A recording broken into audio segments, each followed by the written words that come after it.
lot of this isn't going to make sense to you, and I'm sorry about that. I'm just going to start at the beginning, with the house.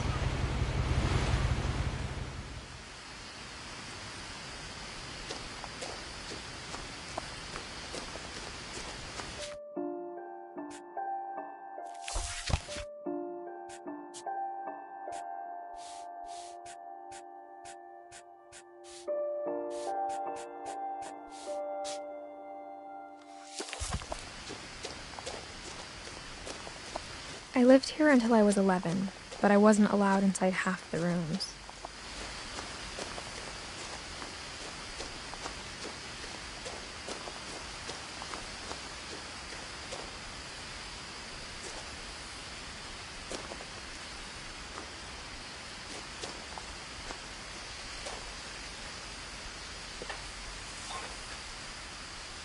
Inside the mailbox were bills from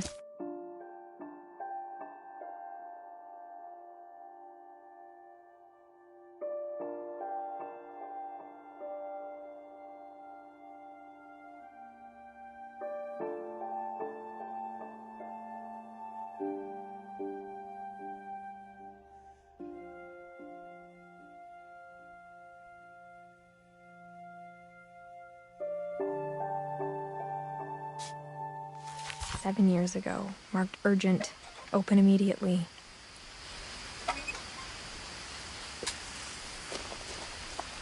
I hadn't been back since my brother Lewis's funeral.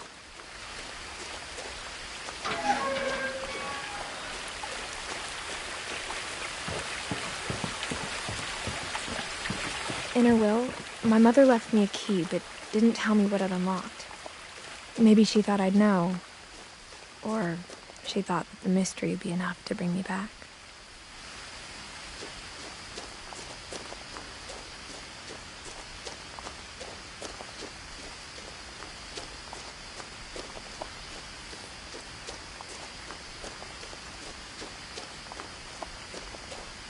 No one had driven this way in a long time, but I saw a few hoof prints.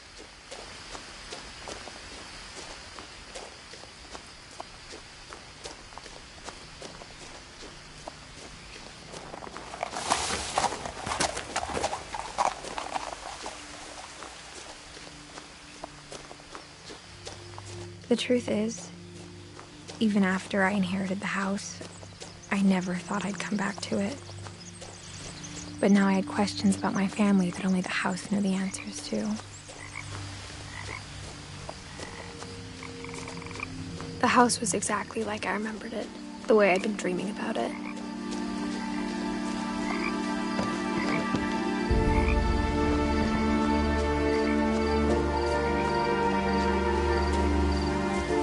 As a child, the house made me uncomfortable in a way I couldn't put into words.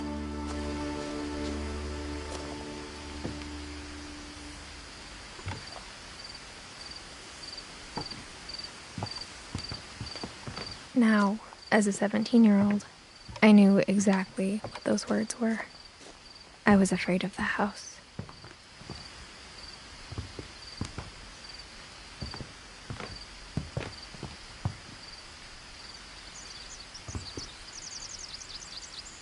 I hoped the key might unlock the front door.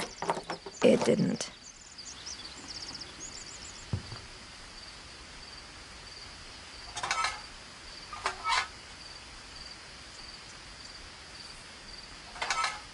Looking in, I felt like the house itself had been waiting for me.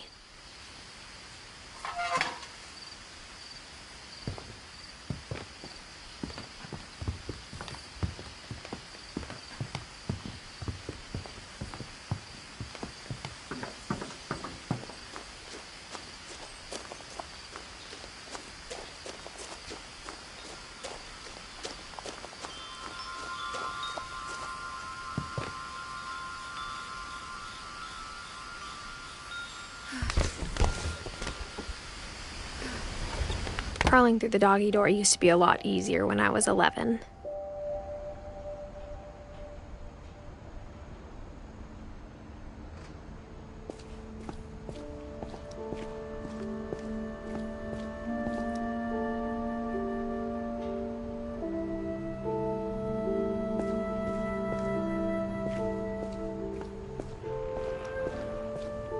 For the first time in years, I felt like I was home.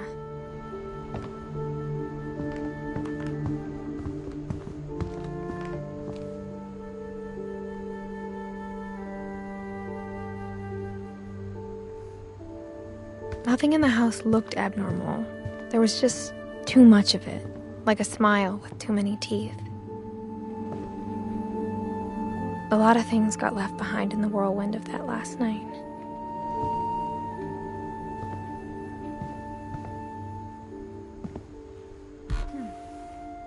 Edie told me once that every Finch who ever lived is buried somewhere in the library.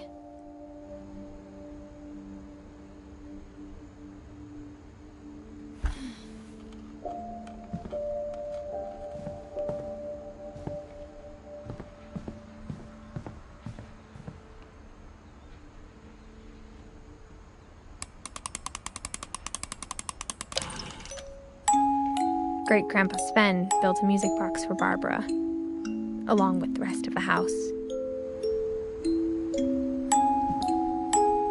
Mom always told me to stay out of the basement, so I wasn't too surprised when the key didn't fit.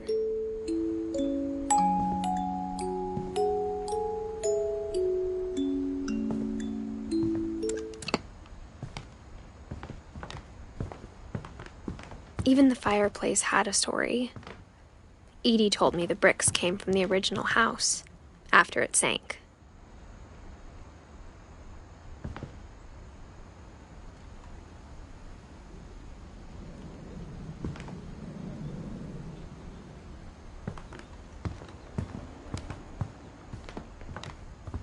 The table was still a wreck from the night we left.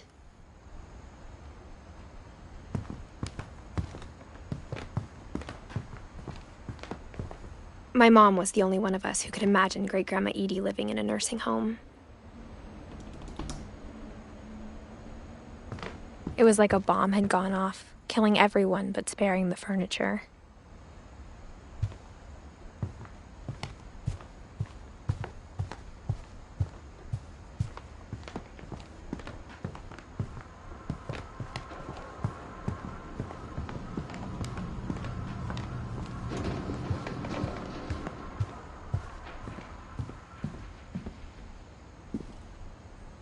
After Milton disappeared, Mom sealed up all the bedrooms. Then Edie retaliated and drilled peepholes.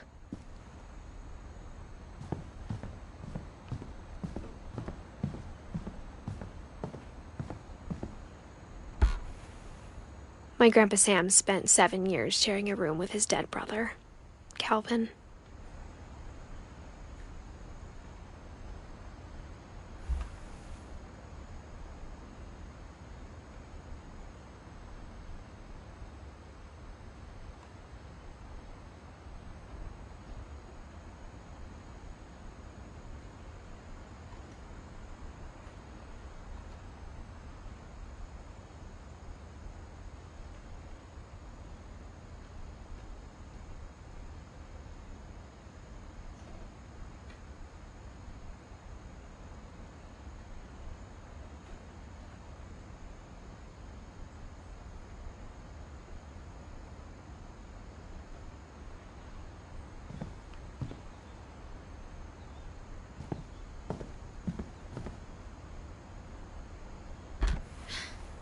As a kid, I just assumed every house had peepholes and sealed rooms you weren't allowed inside of.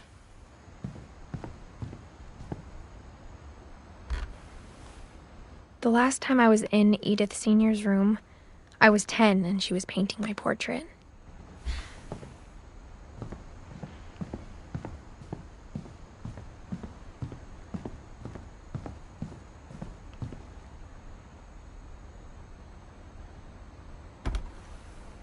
Barbara was a child star for 2 years, until America grew out of it.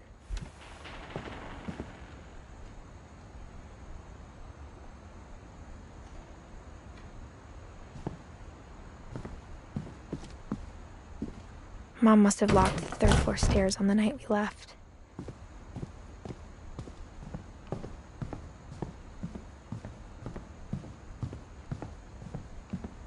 I spent a lot of time playing in Great Uncle Walter's room. I think my mom sometimes regretted not sealing it up.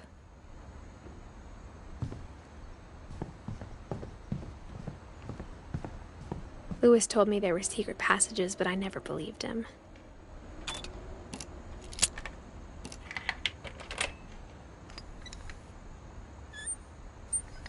Turns out, my mom was really good at keeping secrets.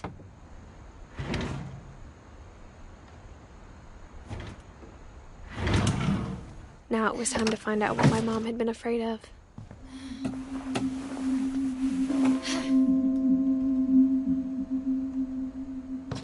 Reading this, maybe it sounds like I had a plan, but I had no idea what was behind that door.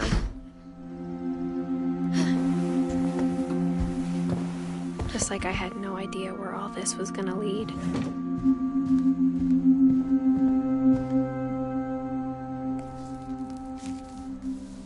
December 13th, 1947. Dear Diary, I'll be gone soon, but I wanted to tell somebody about what's gonna happen. It started when Mom sent me to bed without dinner. I woke up and I was starving, so I looked around for something to eat. The gerbil food was dry, but I didn't mind it.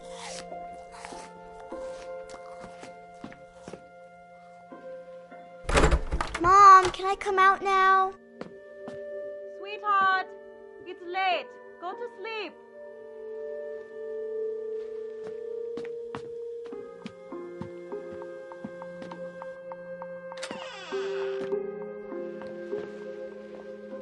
I kept eating and eating.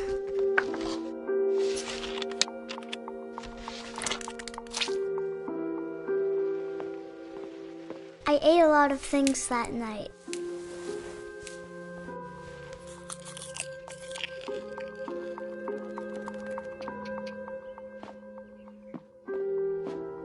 Then I heard chirping outside my window. It was a barn swallow going back to her nest. I reached out for her.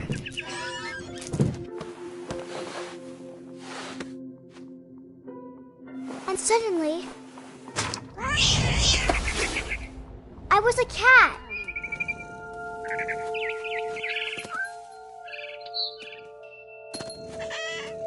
I tried to be quiet, but the bird was really scared.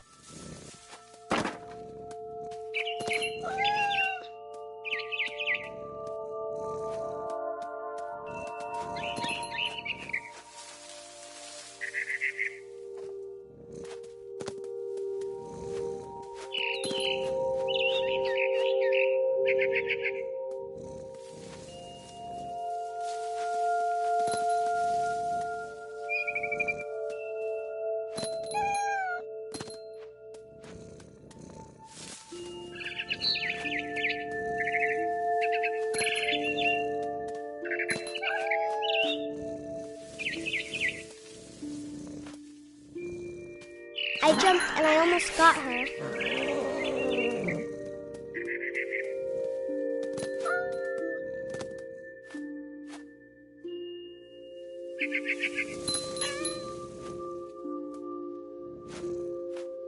I could tell she was getting really tired.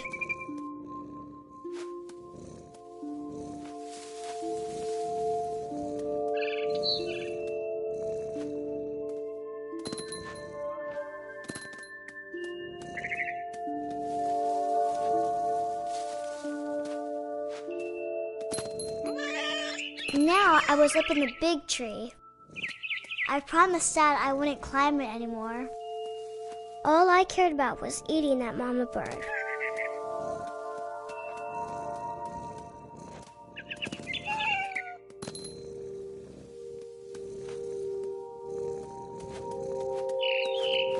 I gobbled her up. And suddenly, I was an owl. First, all I heard was the wind. Then I heard little teeth nibbling in the grass.